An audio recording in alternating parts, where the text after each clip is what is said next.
함께 보실 하나님의 말씀은 로마서 8장 14절에서 17절입니다.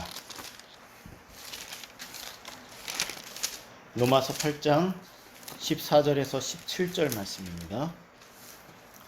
우리 한 절씩 교독하고 마지막 절 합독하겠습니다. 제가 먼저 읽겠습니다. 무릇 하나님의 영으로 인도함을 받는 사람은 곧 하나님의 아들이라. 너희는 다시 무서워하는 종의 영을 받지 아니하고 양자의 영을 받았으므로 우리가 아빠 아버지라고 부르짖느니라. 성령이 친히 우리의 영과 더불어 우리가 하나님의 자녀인 것을 증언하시나니 자녀이면 또한 상속자 곧 하나님의 상속자요 그리스도와 함께한 상속자니 우리가 그와 함께 영광을 받기 위하여 고난도 함께 받아야 할 것이니라. 네. 계속해서 우리가 로마서 8장의 말씀을 통해서 성숙한 그리스도인의 삶이라는 그런 큰 주제의 말씀을 나누고 있습니다. 지난 주일에는 영으로서 몸의 행실을 죽이는 삶이 무엇을 의미하는 삶인지에 대해서 우리가 한 말씀을 나누었습니다.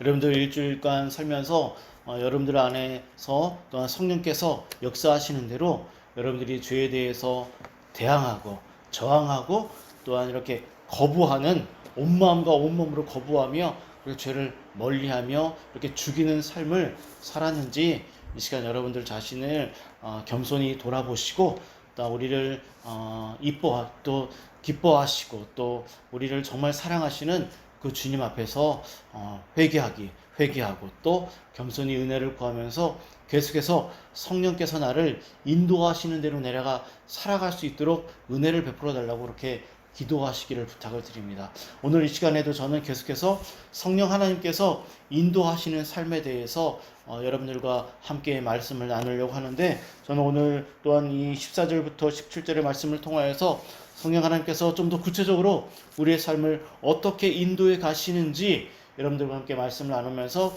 여러분들이 스스로 자신의 삶을 날마다 돌아보면서 내가 정말 성령 하나님께서 말씀에 약속하신 대로 인도하시는 대로 그렇게 내 삶이 인도함을 받고 있는지, 혹시 내가 그 삶을 거부하거나 두려워해서 멀리 돌아가고 있는 것은 아닌지 오늘도 말씀을 통해서 우리 자신을 돌아보았으면 좋겠습니다. 저는 시간에 말씀을 전하면서 이런 말씀을 드렸습니다. 그리스도인에게 있어서 가장 중요한 특징, 그것은 바로 성령 하나님께서 인도하시는 삶. 다시 말해서 성령 하나님께서 우리를 인도하시는 삶이, 그러한 삶의 방식이 우리 그리스도인에게 있어서 가장 중요한 특징이고 정체성이다 라고 그렇게 말씀을 드렸습니다.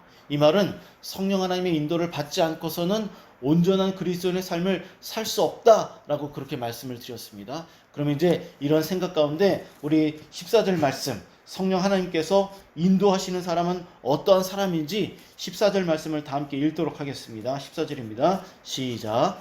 무릇 하나님의 영으로 인도함을 받는 사람은 곧 하나님의 아들이라. 네, 여기 14절 말씀을 보니까 뭐라고 합니까? 하나님의 영, 바로 성령 하나님께 인도함을 받는 사람만이 하나님의 아들이라, 하나님의 자녀다 라고 이렇게 분명하게 신학적으로, 교리적으로, 신앙적으로 정의 내리고 있는 것을 우리는 확인할 수가 있습니다. 그렇습니다.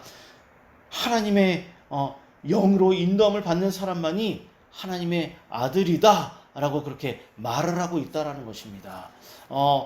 지금 제가 말씀드리려고 하는 요점은 무엇이냐면 성령 하나님께서 그리스도인을 어떻게 인도해 가시느냐라는 것인데, 자, 여기 14절 말씀만 보면 그냥 단순히 성령 하나님께서 인도하심을 받는 사람은 하나님의 아들이다 라고 그렇게 말씀을 하고 있는데, 사실 14절 말씀은 구체적으로 하나님께서 그러면 우리를 어떻게 인도해 가시는지에 대해서는 알 수가 없습니다. 그러면 우리가 어떻게 하면 하나님께서 우리를 인도하시는지, 그 방법은 무엇인지 알 수 있는 것인가? 제가 늘 말씀드리는 대로 문맥의 흐름을 통해서 이 말씀을 보아야 한다는 것입니다. 우리가 14절부터 17절까지 말씀을 보았기 때문에 14절부터 17절 안에서만 이 문맥의 흐름을 통해서 말씀을 확인하면 안 됩니다. 그 전 절에서는 어떻게 이야기를 하고 있는지도 알아야 한다는 것이죠. 그럼 하나님께서 인도하심을 받는 사람은 어떠한 특징을 갖고 있는가? 아주 가까이 13절을 보시기 바랍니다. 13절. 우리가 지난주에 살펴보았던 대로 너희가 육신대로 살면 반드시 죽을 것이로되 영으로서 몸의 행실을 죽이면 살리니 라고 한 다음에 14절 말씀으로 넘어가고 있는 것을 우리가 알 수 있습니다. 그러면 여기 14절에서 말씀하고 있는 첫 번째 인도함의 방식은 무엇입니까? 바로 죄를 죽이는 삶, 죄를 거부하게 하는 삶, 죄와 더불어 싸우게 하는 삶. 무엇으로? 영으로서. 바로 말씀의 검인, 성령의 검인 하나님의 말씀으로 죄를 거부하고 대항하고 싸우는 이런 삶으로 성령께서 우리를 날마다 이끌어 가신다라는 것입니다. 사실 죄는 제 자신도 그렇고 여러분들의 삶도 그렇고 모든 그리스도의 삶을 돌아보면 우리 그리스도인이 그리스도인에게 있어서 가장 큰 약점, 죄에 대한 약점이 있다라는 것이죠. 혹자들은 죄 그러면 제가 지난주에도 여러 가지로 예를 들어 말씀을 드렸지만 죄하면 사람을 죽이고 때리고 살인하고 도둑질하고 이런 것으로만 생각할 수 있지만 하지만 그렇지 않다라는 것입니다. 미워하는 마음도 그렇고 과격한 말도 그렇고 하나님의 말씀을 거부하는 것도 그렇고 이런 여러 가지 증오하고 짜증내고 화를 내고 이런 것들, 이런 모든 것들 하나님의 마음으로부터 나오지 않는 모든 것들, 이런 모든 것들이 다 죄라는 것입니다. 성령께서는 이처럼 우리 안에 있는 이런 죄의 모든 것들이 다 우리 마음 안에서 빠져나가기를 원하신다라는 것입니다. 그래서 성령께서는 우리를 죄로부터 죽이는 삶으로 계속해서 인도해 가신다라는 것입니다. 죄에 대해 민감하고 죄를 거부하고 죄를 대항해서 싸우는 사람만이 13절과 14절 말씀을 연결해서 읽으면 무엇입니까? 결국 하나님의 자녀라는 것입니다. 하나님의 자녀로서 가장 중요한 특징, 죄에 대항해서 싸우는, 성령을 의지하여, 말씀을 의지하여 싸우는 사람이 하나님의 자녀라는 매우 중요한 특징을 갖고 있다라고 지금 성경은 우리에게 분명하게 말씀하고 있다라는 것이죠. 따라서 여러분들은 이 13절, 14절의 말씀을 여러분들의 삶의 기도의 제목 가운데서도 정말 중요한 기도의 제목으로 삼고 날마다 나를 인도해 주시옵소서.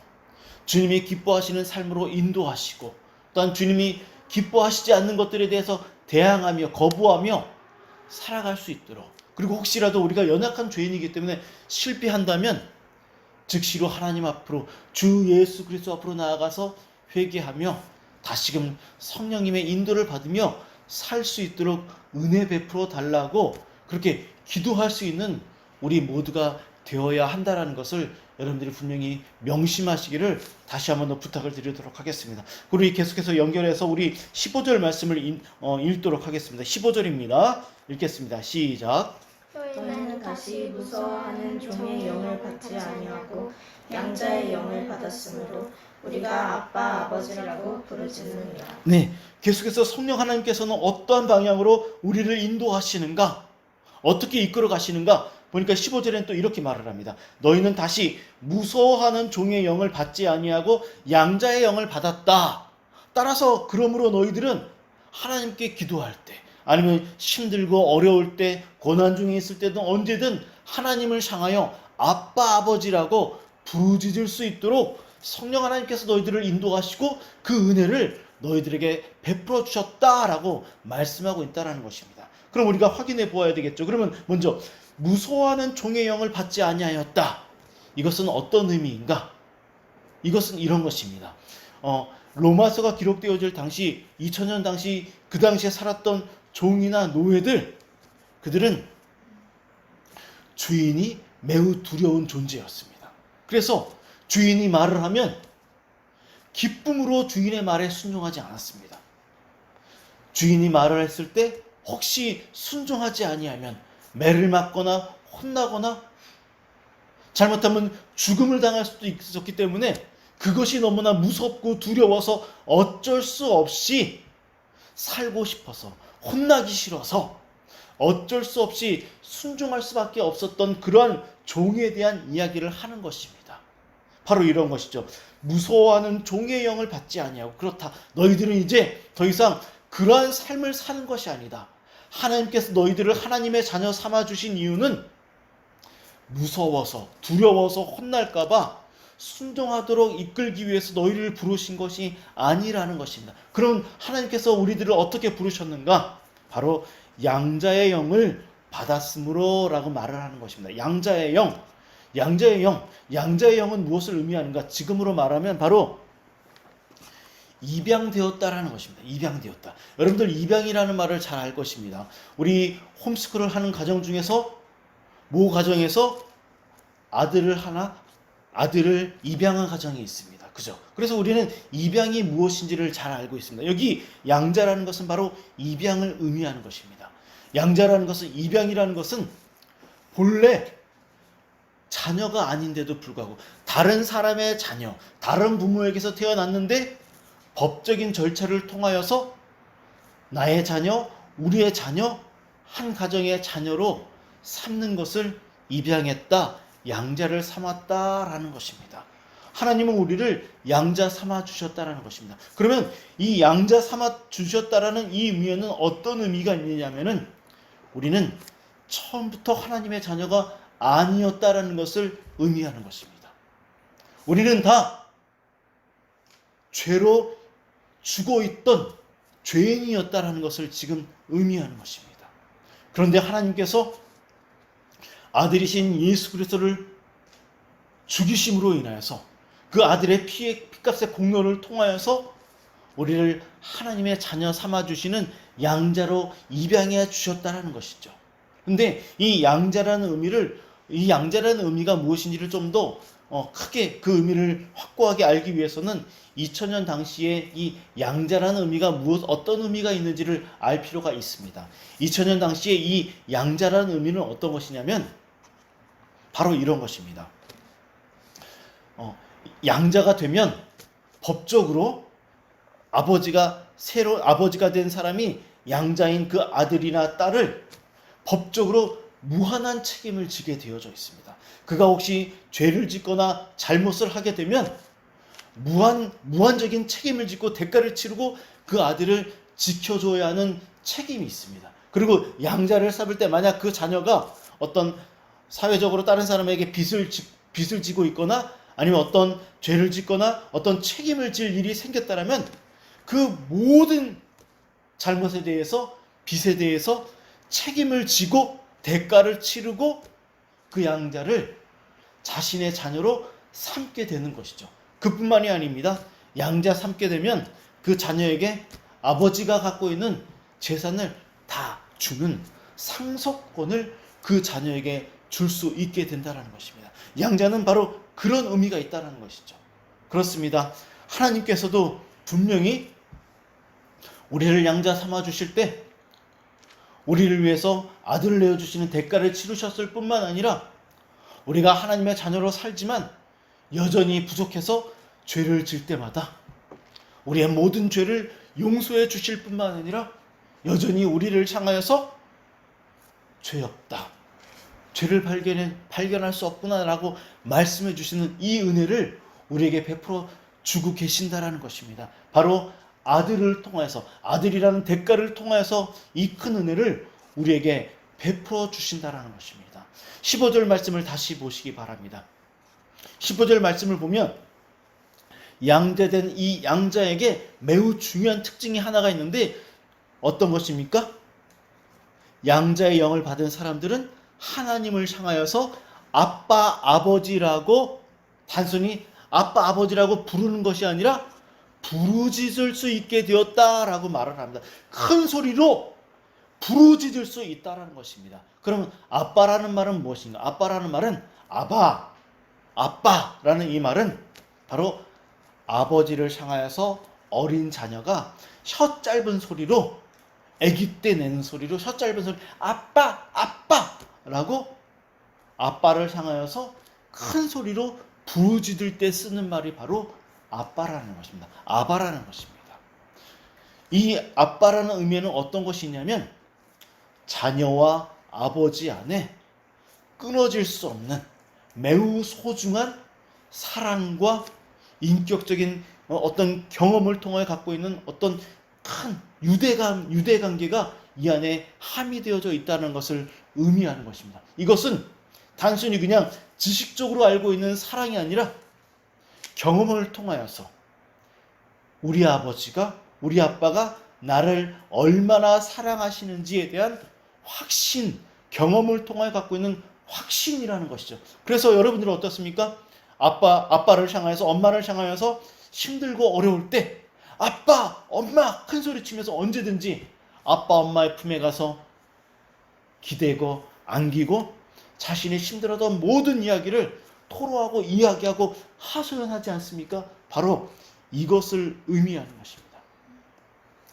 죄인이었던 죄인을 예수님의 피로써 값주고 사시고 하나님의 양자를 삼아주신 하나님께서는 우리를 향해서 언제나 마음의 문을 여시고 우리가 언제든 하나님을 향하여 나아가 부르짖을 수 있는 은혜, 의지할 수 있는 은혜, 하소연할 수 있는 은혜, 이 은혜를 우리에게 베풀어 주셨다라는 것입니다. 여러분들 어떻습니까? 우리가 이 은혜를 누리며 살아가고 있습니까? 하나님을 향하여서 아빠라고 부르짖으며 살아가고 있습니까? 여러분들 하나님을 향하여서 아버지라고 부르짖을 수 있는 은혜가 얼마나 큰 것인지 여러분들 알았으면 좋겠습니다. 여러분들 아빠라는 말, 저 말고 하나님 말고 다른 사람에게 해본 적 있습니까? 없습니다. 저도 없습니다. 여러분들 길을 지나가다가 아니면 여러분들 중에 매우 친한 사람에게 가서 아빠라고 한번 해볼 수 있겠습니까? 절대로 못합니다. 옆집에 가서 노크를 하고 옆집 아저씨에게 아빠라고 말할 수 있겠습니까? 절대로 못합니다. 아빠라는 말은 제가 금방 말씀드렸던 것처럼 경험을 통하여서 그리고 피를 물려받은 사람에게만, 오직 부모에게만 할 수 있는 말이 아빠, 아버지라는 말입니다. 절대로 다른 사람에게는 할 수 없는 말이 아빠, 아버지라는 말입니다. 하나님은 우리를 향하여서 아빠라, 아버지라 부를 수 있도록 허락해 주셨고 우리는 하나님을 향하여서 아빠, 아버지라고 부르짖을 때 우리의 마음 안에 거리낌이 없습니다. 너무나 행복하고 즐겁습니다. 힘들고 어려울 때 주님, 아버지라고 부르짖을 때 그 아버지라고 부르짖는 그 하나만으로도 얼마나 큰 위로와 은혜가 있는지 우리는 이미 경험을 통해 알 수 있습니다. 이 아빠, 아버지라는 은혜는 부르면 부를수록 우리에게 위로가 있고 하나님의 사랑이 얼마나 큰지를 확신할 수 있는 은혜가 아빠, 아버지라는 것입니다. 이 은혜 너무나 소중하다는 것을 여러분들이 진정으로 깨닫고 아버지라는 이름을 수시로 부르십시오. 하나님의 이름을 부르십시오. 힘들고 어렵고 고단할 때마다 부르십시오. 그때마다 그 이름 하나를 부르는 그 순간 하나님께서 우리를 얼마나 위로하시고 사랑하시는지 여러분들이 정말 깊이 깨달을 수 있었으면 좋겠습니다. 우리 16절 말씀 읽도록 하겠습니다. 16절입니다. 함께 읽겠습니다. 시작. 성령이 친히 우리와 영광받도록 우리가 하나님의 자녀인 것을 증명하시나니. 네, 우리가 하나님의 자녀라는 것을 우리의 마음 안에 확신을 가질 수 있는 이유, 나는 하나님의 자녀야. 내가 비록 이렇게 부족하고 죄를 짓지만 하지만 그럼에도 내가 하나님께 나아가 회개하면 하나님이 나의 죄를 용서하시고 하나님이 나를 사랑하셔.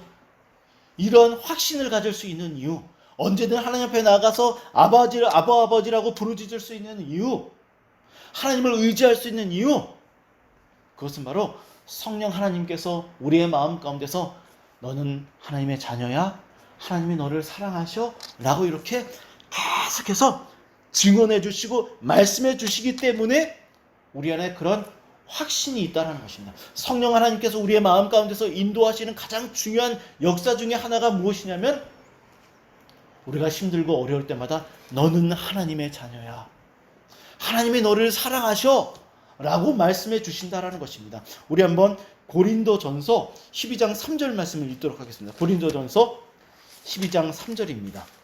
우리 로마서 바로 다음에 있습니다. 고린도전서 12장 3절 함께 읽겠습니다. 시작.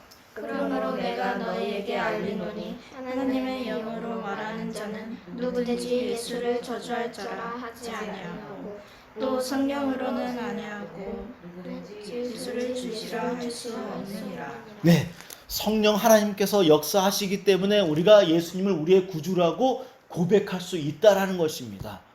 성령 하나님께서 역사하시기 때문에 아빠 아버지라고 부르실 수 있는 것이고, 힘들 때 하나님을 찾을 수 있는 것이고, 고단하고 넘어지고 쓰러져 있을 때도 하나님께서 나를 사랑하신다는 확신 때문에 우리가 다시 일어날 수 있는 이유가 바로 여기 있다라는 것입니다. 여러분들, 눈에 보이지 않지만 성령 하나님께서 우리의 마음 가운데서 계시고 처서 삼으시고 집을 삼으시고 성전 삼으셔서 우리 안에 계시면서 우리 안에서 이토록 큰 역사를 하시는 이 역사가 얼마나 큰 은혜인지 여러분들 경험하셨으면 좋겠습니다. 더 많이 경험하셨으면 좋겠습니다. 기도하십시오. 경험의 통로입니다. 그리고 부르짖으십시오. 바라보십시오. 확신하십시오. 하나님께서 우리를 정말 얼마나 사랑하시는지 깊이 있게 역사하실 것입니다. 여러분들 경험하게 될 것입니다. 우리 마지막 절 17절 말씀을 읽도록 하겠습니다. 읽기 전에 제가 말씀을 준비하면서 가장 많이 생각했고 고민했고 묵상했고 또 연구했던 노력했던 구절이 바로 17절 말씀입니다. 왜냐하면 고난에 관한 이야기인데 이 고난에 관한 이야기가 어떤 흐름 속에서 나오냐면 성령 하나님께서 우리를 인도하시는 방식 중에 하나라는 것입니다. 그런데 하나님께서 우리를 고난 가운데로 인도하신다라는 것입니다. 우리 한번 읽도록 하겠습니다. 17절입니다. 시작. 자녀명 또한 상속자 곧 하나님의 상속자요 그리스도와 함께한 상속자니 우리가 그와 함께 영광을 받기 위하여 고난도 함께 받아야 할 것이니라. 네, 놀랍죠. 하나님께서는 우리를 여기 이 말씀은 일부러 고난 가운데로 인도하시는 것이 아니라 제가 늘 강조하는 건 허용하신다라는 것입니다. 허용하신다라는 것. 우리 성경을 통해서 너무나 잘 알고 있는 내용 중에 하나 바로 다니엘과 세 친구죠. 하나님께서는 다니엘을 사자굴 가운데 집어넣으십니다.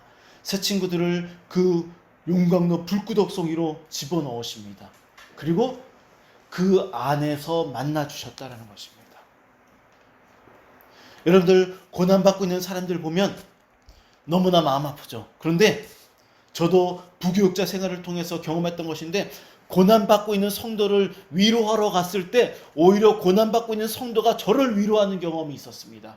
왜냐하면 저는 너무나 마음이 아파서 그를 위로하고 기도하는데 그럼 목사님 제가 비록 고난받고 있지만 고난 중에 있는데 하나님께서 저를 위로하십니다. 치유하십니다. 확신을 주십니다. 제가 고난 중에서 하나님의 그 큰 사랑을 확신합니다.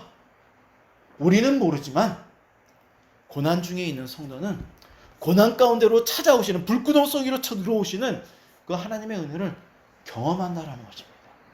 그러면 이 고난은 어떤 고난을 말하는가? 여기서 말하는 고난은 우리가 살면서 경험하는 모든 어려움을 다 말하는 것입니다. 고단한 인생, 슬픈 인생, 질병, 사고, 낙심, 극심한 스트레스, 고난, 역경, 핍박,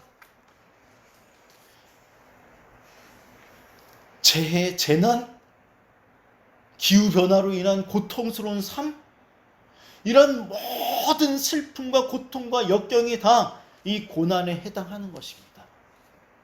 하나님께서는 이 고난을 우리의 삶 가운데서 활짝 열어놓으십니다. 그리고 이 고난을 통해서 하나님의 은혜를 경험하게 하십니다. 의지하게 하시는 것이죠. 그럼 만약 우리의 삶 가운데서 이런 모든 근심, 걱정, 슬픔, 아픔, 질병, 역경, 핍박 이런 모든 것들을 하나님이 온 몸으로 온 마음으로 다 막아주신다고 한번 예를 들어 보도록 하겠습니다. 그래서 우리의 삶에 아픔이 전혀 없습니다. 그럼 어떤 일이 벌어지냐면 우리가 하나님을 찾지 않게 된다는 것입니다.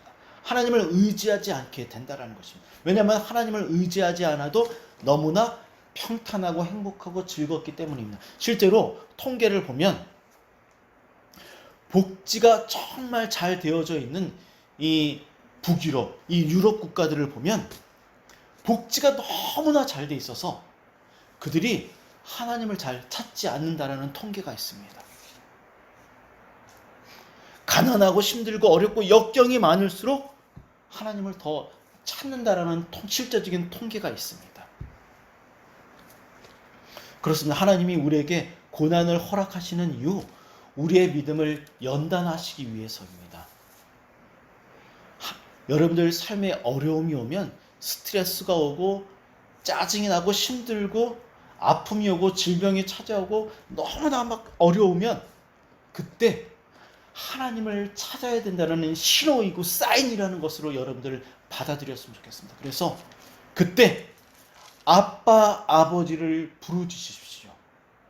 그러면 하나님께서 우리의 마음 안에 문맥의 흐름을 통해서 다시금 보도록 하겠습니다. 우리의 마음 안에 확신을 주시는데 내가 너를 사랑하노라 라는 확신을 우리 안에 주신다라는 것입니다. 이것이 바로 14절부터 17절까지 내려오는 문맥의 흐름을 통해서 17절 말씀을 해석하는 방식이 된다는 것이죠. 그런데 17절 말씀은 우리에게 무엇을 이야기하냐면 너희들은 나의 상속자이고 하나님의 상속자이고 그리스도와 함께한 상속자이다. 여기 그리스도와 함께한 상속자는 무엇이냐면 아까 제가 양자를 통해서 말씀드릴 때 양자는 부모의 모든 재산을 상속받는다라고 말씀을 드렸습니다. 예수 그리스도께서 하나님께로부터 받는 모든 부귀와 영화와 영광을 다 우리도 받을 텐데 받기 위한 조건이 하나 있다는 것이죠. 바로 예수님처럼 우리도 고난에 참여해야 된다는 것입니다. 그러면 그와 함께 영광을 받을 수 있도록 우리 안에 은혜를 베풀어 주신다는 게 하나님의 약속이라는 것을 여러분들 믿으시기를 주님의 이름으로 축원합니다. 말씀을 마무리하겠습니다. 오늘 말씀은 결코 우리에게 달콤한 말씀은 아닙니다. 하지만 매우 소중하고 중요한 말씀입니다. 왜냐하면 우리는 매우 고단한 인생을 살아가고 있기 때문입니다. 하루도 고단하지 않고 아프지 않고 슬프지 않고 힘들지 않은 인생이 없습니다. 그것은 하나님 없이는 살아갈 수 없는 인생이 우리가 살아가야 될 인생이라는 것이죠. 그럼 우리 어떻게 해야 됩니까? 아빠 아버지를 향하여 확신을 갖고 그리스도 안에서 그리스도를 의지하여 주님 앞으로 나아가야 한다는 것이죠. 그렇게 살 때 주님이 우리 안에 믿음을 주시고 연단시키셔서 더 든든한 튼튼한 믿음의 반석 위에 서서 살아갈 수 있는 은혜를 우리에게 베풀어 주실 것입니다. 여러분들 이미 하나님께서 우리 안에 큰 부귀와 영화와 영광을 주시겠다라고 약속받은 상속자라는 것을 믿으시고 지금은 별 볼 일 없는 그냥 작은 비천한 인생같이 보일지 모르겠지만 세상의 것들과는 비교될 수 없는 너무나 커다란 놀라운 영광을 약속받은 상속자라는 것을 믿으시고 이 고단한 인생 하나님을 의지하여 살아내시는 믿음의 인생 되기를 주님의 이름으로 축원합니다. 함께 기도하도록 하겠습니다.